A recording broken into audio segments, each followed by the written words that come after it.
আসসালামু আলাইকুম। আজকে আমি গরুর মাংস দিয়ে ভীষণ মজার একটা রেসিপি করে দেখাবো। এখানে গরুর মাংস নিয়েছি, হাড় চর্বি ছাড়াই এরকম করে কাঁটা চামচ দিয়ে ফুটো করে নিচ্ছি।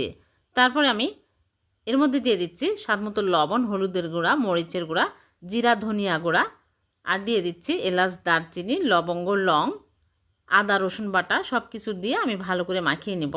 তারপরে আমি সিদ্ধ করতে দিব। ভালো করে সিদ্ধ করে নিতে হবে। সিদ্ধ হয়ে গেলে আমি একদম শুকনো শুকনো করে নেব। এইরকম শুকনো শুকনো হয়ে আসলে একটা বোলের মধ্যে নিয়ে ঠান্ডা করে নিব। বেসন দিয়ে দিচ্ছি, কর্নফ্লাওয়ার দিয়ে দিচ্ছি, পরিমাণ মতো দিতে হবে জিরা, ধনিয়া গুঁড়া, মরিচের গুঁড়া, লবণ, আদা, রসুনের গুঁড়া সব কিছু দিয়ে আমি আর মাংসের মশলা দিয়েছি, দিয়ে সামান্য পানি দিয়ে মাখিয়ে নেব। ভালো করে মাখিয়ে নিয়েছে। এখন গরম তেলের মধ্যে দিয়ে আমি উল্টে পাল্টে মুচমুচে করে ভেজে নেব। খুবই মজার, মুখরোচক এই নাস্তাগুলো বানিয়ে দেখবেন। বিকেলের চায়ের সাথে খেতে খুবই ভালো লাগে। ভালো লাগলে লাইক, কমেন্ট, শেয়ার।